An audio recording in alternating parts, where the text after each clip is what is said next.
రాజ్యాంగ రక్షణ దళం యొక్క ముఖ్య ఉద్దేశం ఏంటి సార్?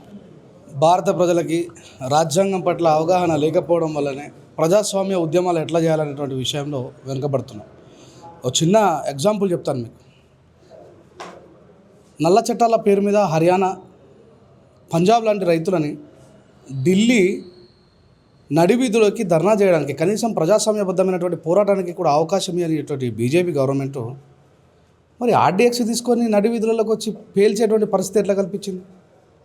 అంటే అవగాహన రాయితేమే. ఆ ప్రజలకి రాజ్యాంగబద్ధమైనటువంటి పోరాటం చేస్తున్నామనేటువంటి విషయం కూడా తెలియదు. రైతే రాజు అని మాట్లాడుతున్నాం. ప్రపంచంలో ఉన్నటువంటి 193 దేశాలలో పలు దేశాలతో పాటు అత్యధికంగా మంచి వ్యవసాయ భూమి కలిగినటువంటి ఈ దేశం ఇతర దేశాలకు ఉత్పత్తి చేస్తున్నటువంటి వాణిజ్య వ్యాపారంలో కూడా ఇంత ప్రసిద్ధి చెందినటువంటి భారతదేశంలో కనీసం రైతులకి కూడా విలువ లేకుండా ఉన్నదంటే ఇంతకంటే దుర్మార్గం ఏముంటుంది? సో ఇదంతా కూడా కాన్స్టిట్యూషన్లో ఉన్నటువంటి భాగమే. కానీ ఆ రాజ్యాంగం మీద ప్రజలకు అవగాహన లేకపోవడం. నేను కూడా సమతా సైనికుల్లో పనిచేసి 15 సంవత్సరాలుగా సుదీర్ఘంగా ప్రసంగాలు ఇచ్చినటువంటి వ్యక్తిని. కానీ ప్రస్తుతం సౌత్ ఇండియా మీద బీజేపీ కన్నుపడ్డది. వాళ్ళు 400 సీట్లు వస్తే ఖచ్చితంగా రాజ్యాంగాన్ని తొలగిస్తాం, త్రివర్ణ పతాకాన్ని తొలగిస్తామని చెప్పి ప్రకటించాం. సో నార్త్లో చాలామంది పోరాటాలు చేస్తూ ఉన్నారు, వాళ్ళ ప్రయత్నాలు వాళ్ళు చేస్తూ ఉన్నారు. సో ఆ ప్రయత్నంగా మేము దాన్ని గుర్తించినాం. ఈ సౌత్లో మన ప్రజలకు అవగాహన కల్పించాల్సిన అవసరం ఉంది. రాజ్యాంగం పోయిన తర్వాత ఈ దేశంలో మనం ఏం సాధించలేమనే విషయాన్ని తెలుసుకున్నాం. కాబట్టి మేమే ఒక మిషన్గా పనిచేసి ప్రతి గ్రామానికి, మండలానికి, నియోజకవర్గానికి, జిల్లాకు వెళ్ళి రాజ్యాంగం యొక్క రక్షణ ఎంత అవసరం ఉందన్నటువంటి విషయాన్ని తెలియజేయాలని చెప్పేసి దానికి పూనుకొని మేమందరం కలిసికట్టుగా ఈ రాజ్యాంగ రక్షణ దళం ఏర్పడింది. దేశం అన్ని విధాలుగా పురోగతి సాధిస్తుంది. అంటే దేశంలో ఉన్న బడుగు బలహీన వర్గాలందరికీ రాజ్యాంగం ద్వారా సమాన హక్కులు వస్తున్నాయి. ఈ సమయంలో సెంట్రల్లో రాహుల్ గాంధీ రాజ్యాంగ రక్షణ కోసం పోరాడుతున్నారు, మీరేమో రాజ్యాంగ రక్షణ దళం అంటున్నారు. అయితే మంచి క్వశ్చన్. అయితే రాహుల్ గాంధీ గారి తాత ఉన్నప్పటి నుంచే రాజ్యాంగం అమలైన నుంచే రాజ్యాంగ రక్షణ కోసం పోరాడుతూ ఉన్నది మా సామాజిక వర్గం. అంటే ఇక్కడ ఈ దేశంలో ఉన్నటువంటి చాలా బాధాకరమైనటువంటి విషయం ఏంటంటే రాజ్యాంగం అనగానే ఎస్సీ ఎస్టీలకు సంబంధించిన పుస్తకంగా చిత్రీకరించారు. అంటే రాజ్యాంగం మీద అవగాహన లేకపోవడం వలన స్త్రీలకు బాబాసాహెబ్ అంబేద్కర్ గారు హిందూ కోడ్ బిల్లు ద్వారా ఈ దేశానికి మొట్టమొదటి న్యాయశాఖ మంత్రి పదవి రాజీనామా చేసిండు పండిట్ జవహర్లాల్ నెహ్రూ. ఈరోజు అన్నారు కదా మీరు రాజ్యాంగ రక్షణ దళం కోసం రాహుల్ గాంధీ గారు పోరాడుతున్నారు, దాంతోపాటు మీరు అని అంటున్నారు కదా. ఈ రాహుల్ గాంధీ గారి తాత అయినటువంటి పండిట్ జవహర్లాల్ నెహ్రూ గారు ఈ దేశంలో ఉన్నటువంటి స్త్రీలకు సమానమైన హక్కులు ఇవ్వకపోతే బాబాసాహెబ్ అంబేద్కర్ గారు న్యాయశాఖ మంత్రి పదవికి రాజీనామా చేసి ఆ రాజీనామా పత్రాన్ని తీసి నెహ్రూ గారు ముఖానికి కొట్టారు.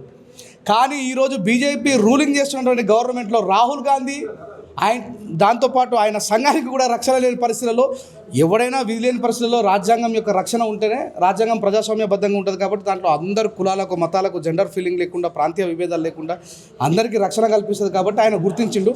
కానీ ఇది మా తాతలు అప్పటి నుంచే గుర్తించారు. దాంట్లో భాగంగా ఇలా సౌత్ ఇండియా కోసం స్పెషల్గా నేను రాజ్యాంగ రక్షణ దళాన్ని ఎందుకంటున్నా, ఇప్పుడు భారత ప్రభుత్వమే రాజ్యాంగం యొక్క గొప్పతనాన్ని ప్రజలకు వివరించాలా. ఆ పని చేసిందా? 60 సంవత్సరాల కాంగ్రెస్ గవర్నమెంట్లో జరగలేదు, మరి బీజేపీ గవర్నమెంట్లో జరగలేదు.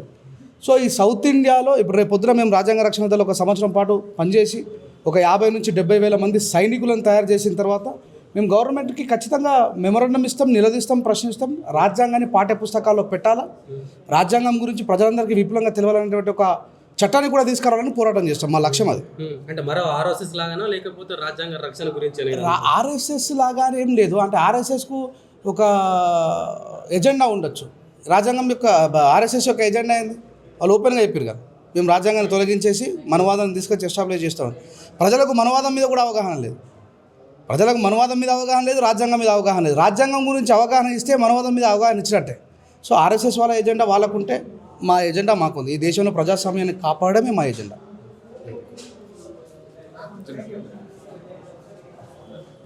మీరాలోచిస్తిరి సామాజిక న్యాయం, ఏ భారత ప్రభుత్వం అమలు చేసింది అంబేద్కర్ వాదం, ఏలే పాలకుల అనువనువున కొలువైనది మనువాదం. ఈ 70 సంవత్సరాల స్వాతంత్ర భారతదేశంలో మనువాదమే కొలువైంది తప్ప ప్రజాస్వామ్యం, అంబేద్కరిజం నిలబడడం లేదు. దానికి స్థాపనగా మేము మొదలు పెడుతున్నాం. Thank you. గౌరవనీయులు, ఎంతో అద్భుతమైనటువంటి నిలదీత కలిగినటువంటి వ్యక్తి ఈ మధ్యనే మనందరి నుంచి దూరం కావడం. అందశ్రీ గారు నాకు చాలా ఇష్టమైన కవి. ఏదైనా నిలదీయడంలో మేము కూడా ఆయన చాలా సందర్భాల్లో స్ఫూర్తిగా తీసుకున్నాం. మరి ఆయన రాసినటువంటి ఒక అద్భుతమైనటువంటి పాట, అవసరానికి మనిషి సృష్టించి రూపాయి, దాని చుట్టూ తిరుగుతున్నడమ్మా. రూపాయి కొరకు ఏ పాపానికైతేమి ఒడిగట్టెనదిగో చూడమ్మా. అవినీతి పెను ఆశ అంధకారములోన చిక్కుకొని నరుడు శిథిలమవుతున్నాడు, మాయమైపోతున్నాడమ్మా మనిషన్నవాడు. ఓహో మచ్చుకైనా లేడు చూడో మానవత్వం ఉన్నవాడు.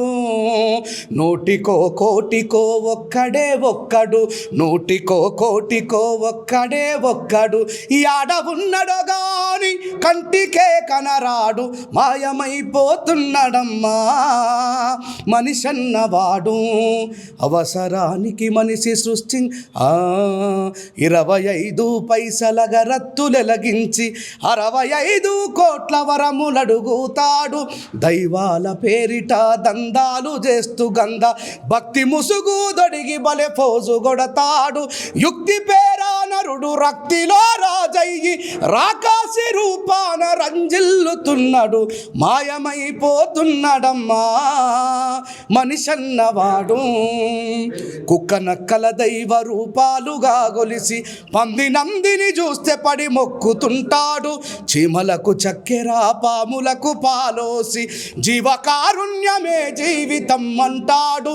తోడబుట్టిన వాళ్ళ ప్రతి ఊరవతలికి నెట్టి కులమంటూ ఇలా మీద కలహాల గిరిగీసి మాయమైపోతున్నాడమ్మా మనిషన్నవాడు.